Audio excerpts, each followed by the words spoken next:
இயேசுவே வழி சத்தியம் ஜீவன், இயேசுவே ஒளி நித்தியம் தேவன். இயேசுவே வழி சத்தியம் ஜீவன், இயேசுவே ஒளி நித்தியம் தேவன். இயேசுவே வழி சத்தியம் ஜீவன், இயேசுவே ஒளி நித்தியம் தேவன். இயேசுவே வழி சத்தியம் ஜீவன், இயேசுவே ஒளி நித்தியம் தேவன். புது வாழ்வு எனக்கு தந்தார், சமாதானம் நிறைவாய் அளித்தார். பாவங்கள் யாவும் மன்னித்தார், சாபங்கள் யாவும் தொலைத்தார். புது வாழ்வு எனக்கு தந்தார், சமாதானம் நிறைவாய் அளித்தார். பாவங்கள் யாவும் மன்னித்தார், சாபங்கள் யாவும் தொலைத்தார். கல்வாரி மீதில் எனக்காய் தம் உதிரம் சிந்தி மரித்தார். கல்வாரி மீதில் எனக்காய் தம் உதிரம் சிந்தி மரித்தார். மூன்றாம் நாளில் உயிர்த்தார், உன்னதத்தில் அமர்ந்தார். மூன்றாம் நாளில் உயிர்த்தார், உன்னதத்தில் அமர்ந்தார். இயேசுவே வழி சத்தியம் ஜீவன், இயேசுவே ஒளி நித்தியம் தேவன். இயேசுவே வழி சத்தியம் ஜீவன், இயேசுவே ஒளி நித்தியம் தேவன். இயேசுவே வழி சத்தியம் ஜீவன், இயேசுவே ஒளி நித்தியம் தேவன். இயேசுவே வழி சத்தியம் ஜீவன், இயேசுவே ஒளி நித்தியம் தேவன். நல்மெய்ப்பனாக காத்தார், என்னை தமையனாக கொண்டார். என் நண்பனாக வந்தார், என் தலைவனாக நின்றார். நல்மெய்ப்பனாக காத்தார், என்னை தமையனாக கொண்டார். என் நண்பனாக வந்தார், என் தலைவனாக நின்றார். மேகங்கள் மீதில் ஒரு நாள் மணவாளனாக வருவார். மேகங்கள் மீதில் ஒரு நாள் மணவாளனாக வருவார். என்னை அழைத்துக் கொள்வார், வானில் கொண்டு செல்வார். என்னை அழைத்துக் கொள்வார், வானில் கொண்டு செல்வார். இயேசுவே வழி சத்தியம் ஜீவன், இயேசுவே ஒளி நித்தியம் தேவன். இயேசுவே வழி சத்தியம் ஜீவன், இயேசுவே ஒளி நித்தியம் தேவன். இயேசுவே வழி சத்தியம் ஜீவன், இயேசுவே ஒளி நித்தியம் தேவன். இயேசுவே வழி சத்தியம் ஜீவன், இயேசுவே ஒளி நித்தியம் தேவன். புது வாழ்வு எனக்கு தந்தார், சமாதானம் நிறைவாய் அளித்தார். பாவங்கள் யாவும் மன்னித்தார், சாபங்கள் யாவும் தொலைத்தார். புது வாழ்வு எனக்கு தந்தார், சமாதானம் நிறைவாய் அளித்தார். பாவங்கள் யாவும் மன்னித்தார், சாபங்கள் யாவும் தொலைத்தார். கல்வாரி மீதில் எனக்காய் தம் உதிரம் சிந்தி மரித்தார். கல்வாரி மீதில் எனக்காய் தம் உதிரம் சிந்தி மரித்தார். மூன்றாம் நாளில் உயிர்த்தார், உன்னதத்தில் அமர்ந்தார். மூன்றாம் நாளில் உயிர்த்தார், உன்னதத்தில் அமர்ந்தார். இயேசுவே வழி சத்தியம் ஜீவன், இயேசுவே ஒளி நித்தியம் தேவன். இயேசுவே வழி சத்தியம் ஜீவன், இயேசுவே ஒளி நித்தியம் தேவன். இயேசுவே வழி சத்தியம் ஜீவன், இயேசுவே ஒளி நித்தியம் தேவன். இயேசுவே வழி சத்தியம் ஜீவன், இயேசுவே ஒளி நித்தியம் தேவன். ஆண்டவர் பெற்றோருமாகிய இறைமகன் இயேசு கிறிஸ்துவின் இணையற்ற நாமத்தில் யாவருக்கும் அன்பின் வாழ்த்துதல்களை கூறிக்கொள்கின்றேன். பிரிவினைகளை தகர்ப்போம், கிறிஸ்துவின் அன்பில் ஒன்றிணைவோம். Let us destroy the divisions and be united in the love of Christ. Amen. அருமையான தேவனுடைய பிள்ளைகளே, உங்கள் யாவருக்கும் ஆண்டவராகிய இயேசு கிறிஸ்து பிறப்பின் நல் வாழ்த்துக்களை கூறிக்கொள்கின்றேன். கிறிஸ்துமஸ் என்று கூறும் பொழுது அநேக இடங்கள் விழாக்களும் புத்தாடைகளும், வீடுகளுக்கு வண்ணம் பூசுவது, வீடுகள் அநேக விதமான விளக்குகளை கொளுத்துவது, வண்ண வண்ணமான விளக்குகளை நாம் தொங்க விடுகின்றோம். வீடுகளை அலங்கரிக்கின்றோம், இனிப்புகளை வழங்குகின்றோம், பரிசு பொருட்களை நம்மால் இயன்ற மட்டும் கொடுக்கின்றோம். இப்படியாக அநேக விதமான சடங்காச்சாரங்களை நாம் செய்வதுண்டு. ஆனால் கிறிஸ்து பிறப்பின் அவசியத்தை நாம் அறிந்தவர்களாய் காணப்பட வேண்டும்.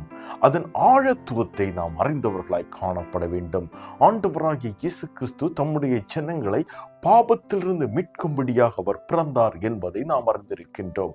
அது மட்டுமல்ல, அவருடைய நமக்கு வழியாய் காணப்படுகின்றார். ஆண்டவராகிய இயேசு கிறிஸ்து நமக்கு வெறுமனே கொடுக்கப்படவில்லை. நம்முடைய பாவங்களிலிருந்து நம்மை மீட்டெடுப்பது மட்டுமல்ல, நாம் ஒவ்வொருவரையும் தேவனுடைய ராஜ்யத்திற்கு அழைத்து செல்லும்படியாகவே ஆண்டவராகிய இயேசு கிறிஸ்து பிறந்திருக்கின்றார். மத்தேயுவின் சுவிசேஷ புத்தகம் 2ஆம் அதிகாரத்தில் நாம் முழுமையாக படித்து பார்க்கும் பொழுது அநேக விதமான ஆழத்துவமான சத்தியங்களை நாம் அறிந்து கொள்ள முடியும். இயேசு கிறிஸ்து பிறந்தவுடன் அவருடைய தாயார் என்ன செய்கிறார்கள்? அவரை துணியில் சுற்றி முந்தனையில் கிடக்க வைத்திருக்கிறார்கள், படுக்க வைத்திருக்கிறார்கள். இயேசு கிறிஸ்து பிறந்தது ஒரு மாட்டுக் கொட்டாயில் என்பது அனைவரும் அறிந்திருக்கிற காரியங்கள். அந்த இடத்தில் முதலாவது மேய்ப்பர்கள் வந்து குழந்தையை பார்க்கிறார்கள், குழந்தையை பணிந்து கொள்ளுகிறார்கள். இதற்கு பிற்பாடாக சாஸ்திரிகள் வந்து அவரை பணிந்து கொண்டு அவருக்கு பரிசு பொருட்களை கொடுக்கிறார்கள். இதை நாம் அநேகர் என்ன செய்கிற நாடகங்களாக அரங்கேற்றுவதுண்டு. ஒரு குழந்தையை, சிறு குழந்தையை ஒன்று வைத்துவிட்டு 3 பேர் வந்து சிறிய சிறிய பரிசு பொருட்களை கொடுப்பதாக நாம் என்ன செய்கின்றோம்? நாடகங்களை அரங்கேற்றுகின்றோம்.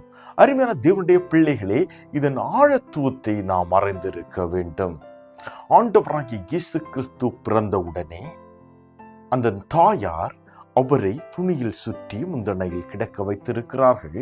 அந்த தருணத்தில் அங்கு தேவ தூதர்கள் மூலமாக அறிந்து கொண்ட மேய்ப்பர்கள் வந்து முதலாவதாக இயேசு கிறிஸ்துவை தரிசிக்கிறார்கள். அருமையான தேவனுடைய பிள்ளைகளை நன்றாக அறிந்து கொள்ளுங்கள். அப்பொழுது இது குழந்தையாக காணப்படுகின்றது, பிறந்த சிறு குழந்தையாக காணப்படுகின்றது. இந்த சிறு குழந்தையை நாம் பார்க்கும் பொழுது ஆங்கில வேதாகமத்தில் பேபி என்றும், இது கிரேக்க பதத்தில் நாம் பார்ப்போமேயானால் ப்ரப்போஸ் என்றும் அழைக்கப்படுகின்றது. அருமையான தேவனுடைய பிள்ளைகளை நன்றாக அறிந்து கொள்ள வேண்டும். மேய்ப்பர்கள் இயேசு கிறிஸ்துவை வந்து தரிசிக்கும் பொழுது அவர் துணியில் சுற்றி அவரை முந்தனையில் கிடக்க வைத்திருக்கிறார்கள். இயேசு கிறிஸ்து பிறந்த அந்த தருணத்தில் ஒரு நட்சத்திரம் வானத்தில் தோன்றுகின்றது. புதியதாக ஒரு நட்சத்திரம் வானத்தில் தோன்றுகின்றது. இதை அன்றைய காலகட்டத்தில் வாழ்ந்து கொண்டிருந்த சாஸ்திரிகள் பார்க்கிறார்கள். சாஸ்திரிகள் என்று கூறும் பொழுது அரசன் நாட்டை ஆண்டு கொண்டிருந்தான். நாட்டில் உள்ள நல்ல காரியங்கள், நாட்டை எப்படியாக வழி நடத்த வேண்டும், நாட்டை எப்படியாக முன்னேற்ற பாதையில் எடுத்து செல்ல வேண்டும் என்பதை குறித்து அரசனுக்கு கற்றுக் கொடுப்பது, அதாவது தெளிவுபடுத்துவது, அவருக்கு அதை புத்திமதிகளை கூறுவது சாஸ்திரிகளுடைய கடமையாக இருந்தது. இந்த சாஸ்திரிகள் என்பது கூறும் பொழுது நல்ல ஆராய்ச்சியாளர்களாகவும் கற்று தேர்ந்தவர்களாகவும் ஞானத்தில் சிறந்தவர்களாகவும் காணப்பட்டார்கள். உலகம் முழுவதும் இருந்த ராஜ்யங்கள் இந்த சாஸ்திரிகள் காணப்படுவார்கள். இந்த சாஸ்திரிகளுக்கு கீழாக அநேக விதமான சாஸ்திரிகள் காணப்படுவார்கள். அருமையான தேவனுடைய பிள்ளைகளே, இந்த சாஸ்திரிகள் இந்த நட்சத்திரத்தை பார்க்கிறார்கள்.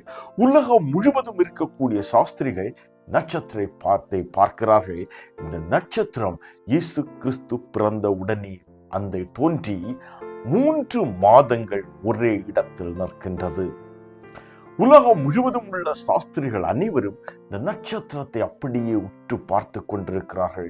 இது எதனால் இப்படியான ஒரு நட்சத்திரம் புதியதாக தோன்றியிருக்கிறது, இதன் காரணம் என்ன என்று ஒவ்வொருவராக ஆராய ஆரம்பிக்கிறார்கள்.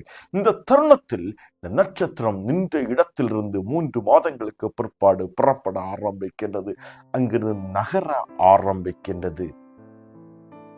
இதன் நகர்ச்சியை பார்த்து எந்த திசையை நோக்கி நகர்ந்து கொண்டிருக்கின்றதோ அதை நோக்கியே அனைத்து நாட்டிலும் உள்ள சாஸ்திரிகள் வர ஆரம்பிக்கிறார்கள். அருமையான தேவனுடைய பிள்ளைகளை நன்றாக அறிந்து கொள்ளுங்கள். ஒரு புதியதாக ஒரு நட்சத்திரம் தோன்றி இருக்கிறது. அந்த நட்சத்திரத்தை பார்த்து கொண்டு உலகம் முழுவதும் உள்ள சாஸ்திரிகள் வழி நடந்து கொண்டிருக்கிறார்கள்.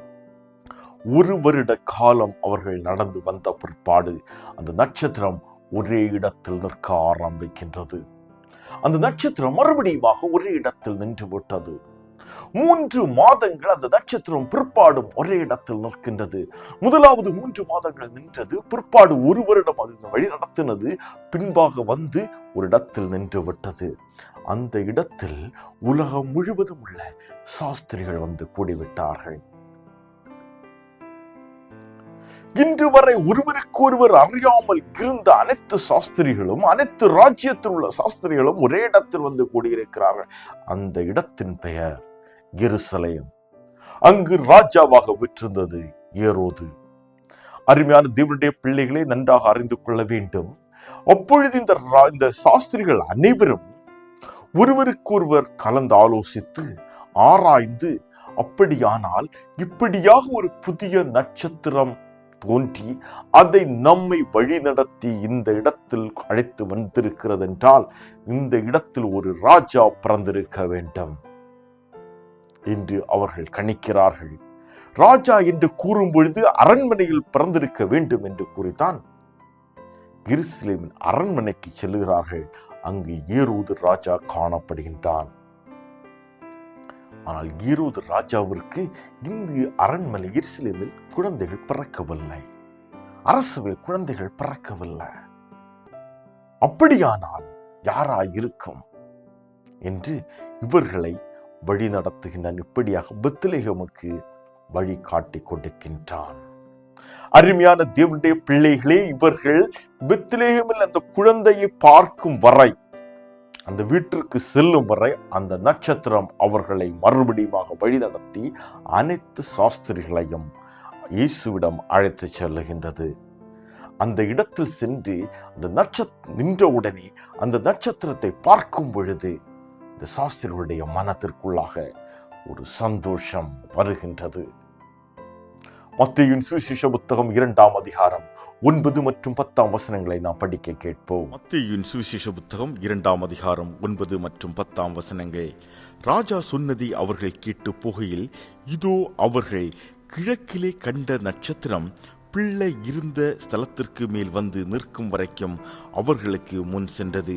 அவர்கள் அந்த நட்சத்திரத்தை கண்டபோது மிகுந்த ஆனந்த சந்தோஷம் அடைந்தார்கள். ராஜாவிடம் விசாரித்து விட்டு இவர்கள் கடந்து செல்லும் பொழுது இந்த நட்சத்திரம் அந்த பிள்ளை பிறந்திருக்க இடம் வரை அவர்களை வழி நடத்தி செல்லுகின்றது.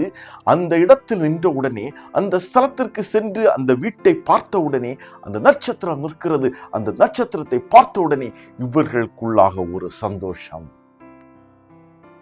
1 வருடம் 6 மாதங்களாக இவர்கள் இந்த நட்சத்திரத்தை பார்த்து ஆராய்ந்து இந்த இடத்தில் வந்து சேர்ந்திருக்கிறார்கள். அப்பொழுது இவர்கள் தீர்மானிக்கிறார்கள், இந்த வீட்டில் ஒரு ராஜா பிறந்திருக்கிறார். ஒரு குழந்தை அல்ல, ஒரு ராஜா பிறந்திருக்கிறார். அந்த ராஜா தான் இயேசு. அருமையான தேவனுடைய பிள்ளைகளே, இந்த உலகம் முழுவதையும் ஆளுகை செய்யும்படியாக ஆண்டவராகிய இயேசு கிறிஸ்து பிறந்தார். இந்த சாஸ்திரிகள் என்ன செய்கிறார்கள்? அவர்கள் கொண்டு வந்திருந்த பொக்கிஷத்தில் இருந்து பொன், தூபவர்க்கம், வெள்ளை போளத்தை எடுத்து அவருக்கு கொடுத்து அவரை சாஷ்டாங்கமாக விழுந்து பணிந்து கொள்ளுகிறார்கள். இதை மத்தேயுவின் சுவிசேஷ புத்தகம் 2ஆம் அதிகாரம் 11ஆம் வசனத்தில் நாம் படிக்கலாம். மத்தேயுவின் புத்தகம் 2ஆம் அதிகாரம் 11ஆம் வசனம். அவர்கள் அந்த வீட்டிற்குள் பிரவேசித்து பிள்ளையையும் அதன் தாயாகிய மரியாளையும் கண்டு சாஷ்டாங்கமாய் விழுந்து அதை பணிந்து கொண்டு தங்கள் பொக்கிஷங்களை திறந்து பொன்னையும் தூப வர்க்கத்தையும் வெள்ளை போளத்தையும் அதற்கு காணிக்கையாக வைத்தார்கள். சாஸ்திரிகள் வந்து நட்சத்திரத்தை பார்த்து சந்தோஷம் அடைந்து அந்த வீட்டிற்குள்ளாக பிரவேசிக்கிறார்கள். அவருடைய தாயாராகிய மரியாளையும் பிள்ளையாகிய இயேசுவையும் கண்டு அவரை சாஷ்டாந்தமாக விழுந்து பணிந்து கொள்ளுகிறார்கள். அருமையான தேவனுடைய பிள்ளைகளை நன்றாக அறிந்து கொள்ளுங்கள். ஒரு சாஸ்திரி வந்து சாஷ்டாமாக பணிந்து கொள்ளுகிறான் என்றால் அவன் எந்த நாட்டிற்கு சாஸ்திரியா இருக்கிறானோ அந்த நாடே பணிந்து கொண்டதற்கு சமம். அப்படியானால் உலகம் முழுவதும் இருக்கக்கூடிய சாஸ்திரிகள் வந்து இப்பொழுது இயேசுவை சாஷ்டாங்கமாக விழுந்து பணிந்து கொள்ளுகிறார்கள். 2003 வருடங்களுக்கு முன்பாகவே இந்த உலகம் முழுவதும் ஆண்டவராகிய இயேசு கிறிஸ்து முன்பாக முழங்கால் படியிட்டு பணிந்து கொண்டாயிற்று என்பதற்கு இது சான்றாக விளங்குகின்றது. அது மட்டுமல்ல, இங்கு சாஸ்திரிகள் என்ன செய்கிறார்கள்? தாங்கள் கொண்டு வந்த பொக்கிஷங்களிலிருந்து பொன்னையும் தூப வர்க்கத்தையும் வெள்ளை போளத்தையும் எடுத்து அவருக்கு பரிசாக கொடுக்கிறார்கள். பொன் என்பது தங்கத்தை குறிக்கிறது, விலையேறப்பட்டது. பொன்னை யாருக்கு பரிசாக கொடுப்பார்கள்? ராஜாவுக்கு பரிசாக கொடுப்பார்கள். ஆகவே இயேசுவை ராஜாவாக அவர்கள் அங்கீகரிக்கிறார்கள். தூப வர்க்கத்தை கொடுக்கிறார்கள். வெள்ளை போளத்தை கொடுப்பதற்கான காரணம் எனில், இவர் இனி எப்பொழுது மரிப்பார் என்பதை நாங்கள் அறியோம், இவரை நாங்கள் இனி எப்பொழுது சந்திப்போம் என்பதை நாங்கள் அறியோம். ஆனால் இவருடைய மரணத்திற்கு ஏதுவாக அந்த தருணத்தில் உபயோகப்படுத்தும்படியாக வெள்ளை போளத்தை கொடுக்கிறார்கள். அருமையான தேவனுடைய பிள்ளைகளை நன்றாக அறிந்து கொள்ளுங்கள். ஆண்டவராய் இயேசு கிறிஸ்து பிறந்து கிட்டத்தட்ட ஏறத்தாழ 2 ஆண்டுகளுக்கு உள்ளாகத்தான், 2 வயது அவருக்கு இருக்கலாம். அந்த நேரத்தில் தான் யார் வந்து பார்க்கிறாங்க? சாஸ்திரிகள் வந்து பார்க்கிறார்கள். அவர் அப்படியாக தவிழ்ந்து செல்லக்கூடிய பருவம், சிறு குழந்தையாக ஓடி நடக்கக்கூடிய ஒரு பருவத்தில் வந்திருக்கிறார்கள். இன்று நாம் நாடகங்கள் அரங்கேற்றுவது போல சிறு குழந்தை அல்ல என்பதை அறிந்திருக்க வேண்டும். அருமையான தேவனுடைய பிள்ளைகளே, இதற்குள்ளாக காணப்படக்கூடிய ஆழமான இனி ஒரு சத்தியம் என்னவென்றால், இந்த உலகம் முழுவதும் இருக்கக்கூடிய அனைத்து சாஸ்திரிகளையும் ஒரு நட்சத்திரம் ஒன்றிணைத்து அவரை இயேசு அண்டை வழி நடத்தியது. ஆண்டவராய இயேசு கிறிஸ்து பிறந்ததன் முக்கிய நோக்கம் என்னென்ன? நாம் ஒவ்வொருவரையும், உலகம் முழுவதும் இருக்கக்கூடிய ஜனங்களாகிய நாம் ஒவ்வொருவரையும் கிறிஸ்துவுக்குள்ளாக நிலைநிறுத்தி நம்மை தேவனுடைய ராஜ்யத்திற்குள்ளாக வழி நடத்துவது அவருடைய திட்டமாயிருக்கிறது. ஆண்டவராய இயேசு கிறிஸ்துவின் பிறந்த தினத்தை ஆசரிக்கிற நாம் ஒவ்வொருவரும் இதை நன்றாக அறிந்திருக்க வேண்டும். ஆண்டவராய இயேசு கிறிஸ்து நானே வழியும் சத்தியமும் ஜீவனுமாயிருக்கிறேன் என்று கூறி நம் ஒவ்வொருவரையும் தேவனுடைய ராஜ்யத்திற்குள்ளாக வழி நடத்தி கொண்டிருக்கின்றார். இங்கு சாஸ்திரிகளை நாம் பார்க்கும் பொழுது, நான் பெரிய ராஜ்யத்திலிருந்து வந்திருக்கிறேன், நீ சிறு ராஜ்யத்திலிருந்து வந்திருக்கிறாய் என்று அல்ல, அனைவரையும் ஒரே இடத்தில் கூட்டுகிறார். இங்கு உயர்ந்தவன் தாழ்ந்தவன் என்று இல்லை, கல்வியில் சிறந்தவன் அல்லது கல்வி அறிவற்றவன் என்பதல்ல, ஞானத்தில் சிறந்தவன் அல்லது மதிகீடன் என்று அல்ல, முட்டாள் என்றோ எதுவும் இல்லை. இங்கு ஏழை பணக்காரன் இல்லை, இங்கு ஒன்றே ஒன்று உண்டு, அன்பு, கிறிஸ்துவின் அன்பு. அவர்கள் ஒன்றிணைய வேண்டும். உலகம் முழுவதும் இருக்கக்கூடிய ஜனங்கள் கிறிஸ்துவின் அன்பில் ஒன்றிணைய வேண்டும். ஆகவேத்தான் ஆண்டவராகிய இயேசு கிறிஸ்து அவருடைய போதனை காலகட்டங்களில் நியாயப்பிரமாணம், பழைய ஏற்பாட்டின் நியாயப்பிரமாணம் முழுமையாக அடங்கும்படியாக 2 கற்பனைகளை கொடுக்கிறார். முதலாவதாக நாம் கர்த்தருக்கு கொடுக்க வேண்டிய கனத்தையும் மகிமையும் கொடுக்க வேண்டும். 2வது கற்பனையாக நாம் நம்மை நேசிப்பது போல நம் உடன் இருக்கிறவர்களை நேசிக்க வேண்டும் என்று 2 கற்பனைகளுக்குள்ளாக நியாயப்பிரமாணம் முழுமையுமாக அடக்கி வைத்திருக்கின்றார். அருமையான தேவனுடைய பிள்ளைகளே, இன்று நமக்குள்ளாக இந்த அன்பு காணப்படுகின்றதா? நமக்குள்ளாக இன்று ஏற்றத்தாழ்வுகள் காணப்படுகின்றதா? அல்லது கிறிஸ்துவின் அன்பு வெளிப்படும்படியாக நான் வாழ்ந்து கொண்டிருக்கின்றேனா? இந்த சாஸ்திரிகள் வந்து இயேசுவை கண்ட பிற்பாடு அவர்களுக்குள்ளாக ஒரு சந்தோஷம் வருகின்றது.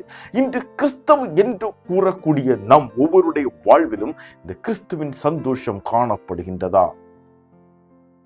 கிறிஸ்துவுக்குள்ளாக நாம் மகிழ்ந்து களி கூறுகின்றோமா? நம் உடன் சகோதரர்களிடம் நாம் சந்தோஷமாக இருக்கின்றோமா? நம் பணியிடங்களில் நாம் சந்தோஷமாக காணப்படுகின்றோமா? சற்று சிந்தித்து பாருங்கள். இன்று அநேகருடைய வாழ்க்கையை நாம் பார்ப்போமே, ஆனால் அவர்களை வெளித்தோற்றத்தில் பார்க்கும் பொழுது அவர்கள் மகிழ்ச்சியாக இருப்பதாக தோன்றலாம்.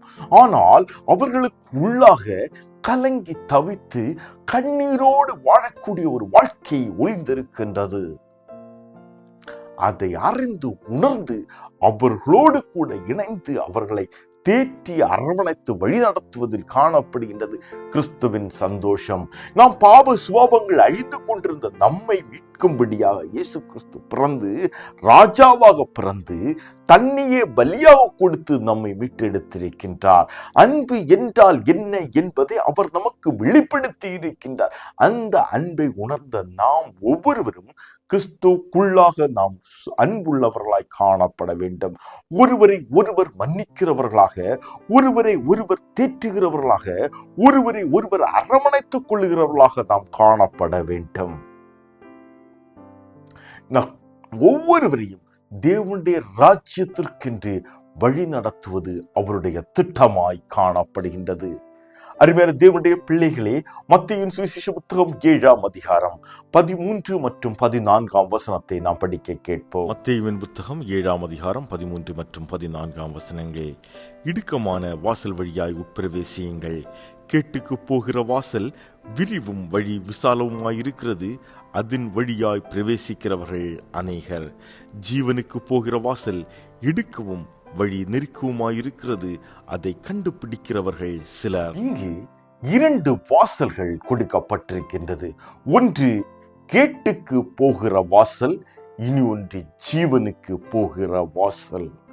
கேட்டுக்கு போகிற வாசல் என்று கூறும்பொழுது இந்த உலக பிரகாரமான காரியங்களை நாம் எடுத்துக்கொள்ள முடியும். உலக பிரகாரமான சிற்றின்பங்களுக்குள்ளாக நாம் அகப்பட்டு நாம் இந்த உலகத்தில் சுகபோகமாக வாழ்ந்து கொண்டிருக்கலாம். ஆனால் ஜீவனுக்கு ஏற்ற ஒரு வாழ்க்கையை நாம் வாழ வேண்டுமே ஆனால் அங்கு நெருக்கங்கள் உண்டு, போராட்டங்கள் உண்டு, கஷ்டங்கள் உண்டு, துன்பங்கள் உண்டு. அருமையான தேவனுடைய பிள்ளைகளை நன்றாக அறிந்து கொள்ளுங்கள். நட்சத்திரத்தை பார்த்துவிட்டு அங்கிருந்து சாஸ்திரிகள் கடந்து வரும் பொழுது வெறுமனே வெகு இழுவாக கடந்து வரவில்லை. அவர்கள் ஒருவரிட பிரயாணத்தில் வந்தது மட்டுமல்லாதபடிக்கு ஏரோதுவினால் அவர்கள் திசை திருப்பப்படுகிறார்கள், கலங்கடிக்கப்படுகிறார்கள். இன்று நம்முடைய வாழ்க்கையிலும் கர்த்தரை பற்றி விசுவாசத்தில் நாம் நிலைத்து நிற்கும் பொழுது விசுவாச வஞ்சனை செய்யும்படியாக அநேகர் நம்மிடம் வந்து நம்மை இந்த விசுவாச மார்க்கத்திலிருந்து பின்மாற்றம் அடைய செய்யும்படியான அநேக விதமான காரியங்களை கூறுவார்கள். நம்மளை கிறிஸ்துவிடமிருந்து பிரித்து செல்வதற்கான அநேக விதமான காரியங்களை, இடையூறுகளை கொண்டு வருவார்கள். நாம் இந்த இடத்தில் தெளிந்த புத்தி உள்ளவர்களாய் காணப்பட வேண்டும். நாம் ஜீவனுக்கு போகிற வாசல் இப்படி இருக்கும், இடுக்கவும் வழி நெருக்கவுமாகவே காணப்படும். பலவிதமான நெருக்கங்கள் வரும். ஆனால் இந்த நெருக்கங்கள் எதுவும் உன்னை மேற்கொள்ள ஆண்டவர் விட மாட்டார். எல்லா இடத்திலும் இருண்டு போன ஒரு சூழ்நிலையாக காணப்படலாம். அந்த சூழ்நிலையை மேற்கொள்ளக்கூடிய பலனை கர்த்தர் உனக்கு தருவார். அன்று நட்சத்திரம் சாஸ்திரிகளை வழிநடத்தினது போல இன்று கிறிஸ்து தாமே நமக்கு ஒளியாயிருந்து நம்மை வழிநடத்துகிறார். இதை யோவான் சுவிசேஷ புத்தகம் 1ஆம் அதிகாரம் 9ஆம் வசனத்தில் நாம் படிக்க. யோவான் 1ஆம் அதிகாரம் 9ஆம் வசனம். உலகத்திலே வந்து எந்த மனுஷனையும் பிரகாசிப்பிக்கிற ஒளியே அந்த மெய்யான ஒளி. உலகத்தில் வந்து எந்த மனுஷனையும் பிரகாசிப்பிக்க பண்ணுகிற மெய்யான ஒளி யாரு? ஆண்டவராகிய இயேசு கிறிஸ்து. நம்மை தேவனுடைய ராஜ்யத்திற்கு வழி நடத்தும்படியாக, இருளின் அந்தகாரத்தில் இருக்கக்கூடிய நம்மை ஒளியிடத்தில் அழைத்து செல்லும்படியாக இயேசு கிறிஸ்து பிறந்திருக்கின்றார். கிறிஸ்துவின் அன்பு வெளிப்படும்படியாக நாம் ஒவ்வொருவருடைய வாழ்க்கையை நாம் மாற்றி அமைக்க வேண்டியது மிகவும் அவசியமாயிருக்கின்றது. அது மட்டுமல்ல, இன்று நான் என்ற அகந்தை எவ்வளவு பெரிய ராஜ்யத்தின் சாஸ்திரியாயிருந்தாலும் அந்த சிறு பிள்ளையை பார்த்து அவரை சாஷ்டாங்கமாக விழுந்து பணிந்து கொண்டதை நாம் படித்தோம். சாஸ்திரிகள் வந்து குழந்தையை பணிந்து கொள்ளக்கூடிய அந்த தருணத்தில் அந்த குழந்தைக்கு கிரேக்க பதத்தில் கொடுக்கப்பட்டிருக்கூடிய பெயரை நாம் பார்ப்போமே ஆனால் பைடியா என்று அதாவது தவிழ்ந்து வழக்கூடிய அந்த பருவம். கை குழந்தை அல்ல, இது சிறிதாக எழும்பி நடந்து ஓடக்கூடிய அந்த பருவம் என்று தெளிவாக கூறப்பட்டுள்ளது.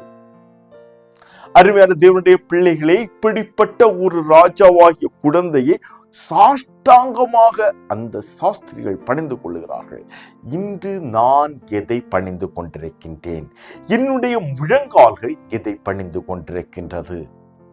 இந்த உலக சிற்றின்பங்களுக்காக, உலக பிரகாரமான காரியங்களுக்காக ஹை ரெக்கமெண்டேஷனுக்காக அனைவருடைய வீடுகளிலும் போய் நான் பணிந்து நிற்கிறவனாய் காணப்படுகின்றேன். என்னுடைய பொருளாதார நெருக்கங்கள் நிமித்தமாக நான் அநேகரிடம் போய் பணிந்து நிற்கிறவனாய் காணப்படுகின்றேன்.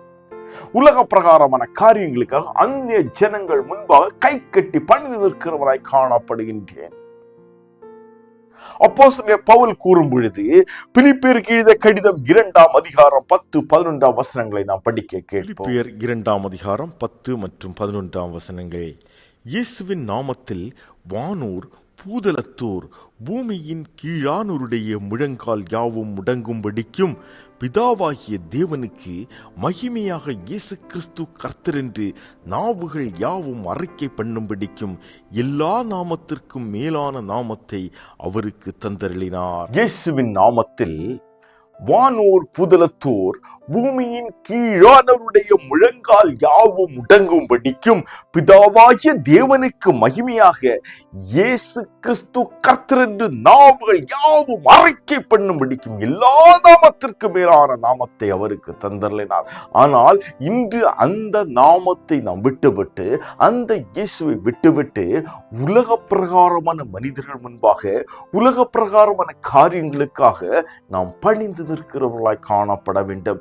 நாம் நம்முடைய தேவைகள் மத்தியில், நம்முடைய நெருக்கங்கள் மத்தியில், நம்முடைய வியாதிகள் மத்தியில், நம்முடைய போராட்டங்கள் மத்தியில் கர்த்தருடைய சுமத்தில் முழங்கால் படியிடுவதை விட்டுவிட்டு உலக பிரகாரமான காரியங்கள் சென்று சிக்கி தவித்துக் கொண்டிருக்கின்றோம். அருமையான தேவனுடைய பிள்ளைகளை நன்றாக அறிந்து கொள்ளுங்கள். கர்த்தருடைய திட்டம் என்பது அவர் ராஜாவாக நம்மை ஆளுகை செய்வது மட்டுமல்ல, நம் ஒவ்வொருவரையும் அவருடைய ராஜ்யத்திற்கு, தேவனுடைய ராஜ்யத்திற்கு நம்மை அழைத்து சென்று அவரோடு கூட சேர்த்து வைத்து பாதுகாத்து நடத்தும்படியாகவே அவர் இந்த உலகத்தில் ஜனித்திருக்கிறார். இன்று விழாக்கோலங்களை நாம் பார்ப்போமே ஆனால், ஒரு இடத்துல பயங்கரமான ஒரு விழா நடந்து கொண்டிருக்கின்றது. ஆனால் அதற்கு அருகாமையில் நாம் பார்ப்போமே ஆனால், ஒரு நேர உணவு கூட இல்லாமல் அநேக ஜனங்கள் மிகவும் பசியோடும் மிகவும் மனபாரத்தோடும் கண்ணீரோடும் கவலையோடும் காணப்படுவார்கள். இது கிறிஸ்துவின் அன்பு அல்லது அவருடைய வழி நடத்துதல் அல்ல. அந்த ஜனங்களுக்காகவும் இயேசு கிறிஸ்து பிறந்திருக்கின்றார். அந்த ஜனங்களுக்காகவும் இயேசு கிறிஸ்து வண்டை அந்த சாஸ்திரிகள் தங்களை பணிந்து கொண்டு இயேசுவை பணிந்து கொண்டு அனைத்து ஜனங்களையும் கிறிஸ்துவுக்குள்ளாக கொண்டு வந்திருக்கிறார்கள். அப்படியானால் ஜனங்கள் யார் என்பது அல்ல, நம் உடன் இருக்கிறவர்கள் குறைந்தவர்களோ அல்லது ஒன்றும் இல்லாமல் இருக்கிறவர்களோ யாராக இருந்தாலும் அவர்களையும் நம்மோடு கூட சேர்த்து அணைத்துக் கொள்ளுவது கிறிஸ்தவம். இப்படிப்பட்ட ஒரு அன்பை நமக்கு போதித்து நம்மை அவருடைய ராஜ்யத்திற்கு வழி நடத்துவது அவருடைய திட்டமாய் காணப்படுகின்றது. அந்த சாஸ்திரிகளை இயேசுவண்டை வழி நடத்துவதற்கு ஒரு நட்சத்திரம் கொடுக்கப்பட்டது.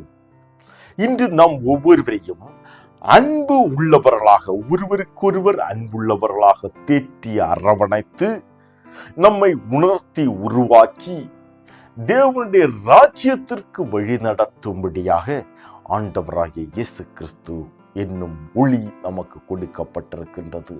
அந்த ஒளியை நீங்கள் பின்பற்றுவீர்களே ஆனால், அந்த ஒளியை நீங்கள் தரித்துக் கொள்வீர்களே ஆனால் உங்களுடைய வாழ்க்கை மாறும்.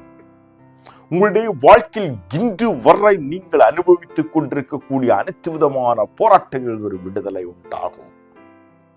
இந்த நாள் உங்கள் வாழ்க்கையில் ஒரு மன மலர்ச்சியை கொண்டு வரும். உங்கள் குடும்பங்களுக்குள்ளாக சந்தோஷத்தை கொண்டு வரும். உங்களை தேவனுடைய ராஜ்யத்திற்குள்ளாக வழி நடத்தும்.